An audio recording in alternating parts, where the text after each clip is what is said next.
Hey, 4th, 5th, and 6th grade leaders. This month we're kicking off another big idea. Our big idea this month is forgiveness. Forgiveness is deciding that someone who has wronged you doesn't have to pay. We are going to start off the month learning about the lengths God went through to rescue us. We're going to look at Luke chapter 15, verses 1 through 7, where we listen to a story that Jesus tells about a shepherd that risked his entire flock in order to find the one lost sheep. Our bottom line this week is God forgives you. We'll focus on God's love and how much He loves us and that He rescued us from sin. It is our prayer that the kids will remember that God forgives us. No matter what we do and no matter how far we stray, God will forgive us. Our opening activity as the kids arrive is working on the books of the Bible. Remember, we're trying to learn all the books of the Bible by April 16th, which is Easter. So the kids will come in and take their paper clips, the clothespins, and put them in order. I'm going to try and have 2 sets so the kids could have a race, maybe 5th against 6th grade or boys against girls, whatever you want to do. Then we'll have large group time. After large group time, I want to change things up just a little bit. When you go back to your group, I want to start off with an icebreaker. A lot of kids come in late and kids are kind of hyper sometimes after worship time and games, so I just want to make sure that we set the tone for small group time to really learn how they can apply the story they just heard to their everyday life. Our icebreaker this week is ask the group to share about a time when they lost something. Just allow there's a couple of questions underneath here just to kind of share and see where that goes. Then immediately after that, I want you to look up our Bible verse for the month, which is Colossians chapter 3, verse 13. Our memory verse is put up with one another. Forgive one another if you are holding something against someone. Forgive just as the Lord forgives you. After that, I want you to ask them, is the Bible true? And I want them to respond yes. Is the Bible for you? I want you to respond yes. Especially for our 4th, 5th, and 6th graders, I want them to know every single word in the Bible is true, and they can definitely rely on God's word and His promises. After that, our first opening activity is called Sheep versus a Coin. Each kiddo is going to get an index card, and what I want you to do is have the kids write on one side of the card sheep and the other side of the card coin. What they're going to do is read the parable. The first parable is in Luke chapter 15, verses 3 through 7 is the sheep. Then immediately after that is the parable of the lost coin, which is from verses 8 through 10. I want you to ask the kids to write down 2 to 3 facts about each parable on each side of the index card. You're going to have a poster already made for you that'll look similar to this. It'll have 2 circles in 2 different colors and an overlapping area where the stories have similarities. You're going to ask the kids to give you some facts that they wrote down on their cards about the stories.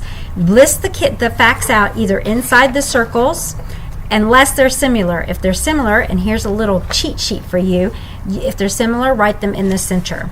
Let the kids take turns giving you what those facts are. You can have the kids come up and write it if they want to, and there's some questions for you to ask them. Then I want you to discuss the similarities between the 2 parables and wrap that up with them. Our second activity is to help them learn their memory verse. You're going to have a bunch of pennies that I want you to put in the center of your small group or on your table. You're going to spread them out as you talk. What I want the kids to do is look at Colossians chapter 3, verses 13. I want you to focus specifically on the first 5 words of this verse. Put up with one another. I want you to discuss how God is basically saying that we will be frustrated with the other people in our lives from time to time.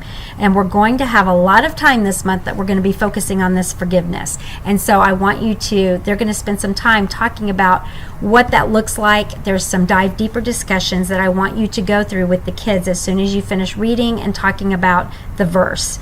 There are 3 dive deeper discussion questions just to dive a little bit deeper. I want you to take these discussion questions. If you have 2 leaders, split up the kids so you can actually have a little more one-on-one time with the kids. If you don't have, and it's only one, I just want you to make sure you spend time really talking through with the kids times that they find it hard to forgive. Maybe talk specifically about bullying, especially 5th and 6th and 4th grade even. Cliques start to happen and people feel left out and kids feel left out of groups. So let's talk specifically about that, and maybe you can open up some conversation that will allow the kids to share some of their frustrations or what's going on in their life. Carry this discussion all the way till the last 5 to 7 minutes of class. At the last 5 to 7 minutes of class, I want you to regroup the kids, and I want each one of them to pick out a penny. Pick out a penny that they have and hold it in their hands. I want you to challenge them to close their eyes and think of someone in their life that they find hard to forgive, or someone they've had to forgive a whole lot of times. After they think of that person, I don't want them to share who it is. I just want you to get them to close their eyes and think of that person. I want you to I put a specific prayer. I want them to pray over that specific prayer. Then I want you to tell the kids to take the penny home, and I want them not to mix that up with their other money. I either want them to put it in a separate pocket, put it in their purse, put it on their dresser or their nightstand, and every night I want them to pray specifically for someone that was hard to forgive, and to remind them of this verse, that we are going to have to put up with one another. All right, and that will close out the day. Don't forget, we have huddle up time at 8:40 for first service. Second service, when you come in, please just come right to huddle up time. Let's share what's going on, any changes that need to be made for the lesson, and then go to your groups. We also have our children's ministry meeting this week, right after second service at 11:45, and we're feeding you. If you're not going to be able to attend, please let me know or Tanya know, because we're doing an order today. Also, we have a lot of stuff happening coming up with Easter and VBS and kids camp, so I want to make sure that I'm getting ready to send out an email today that you read that and let me know if you have any questions. I just want you to be in the know. Thanks so much. Hope you're having a great week, and I can't wait to see you on Sunday at Huddle Up.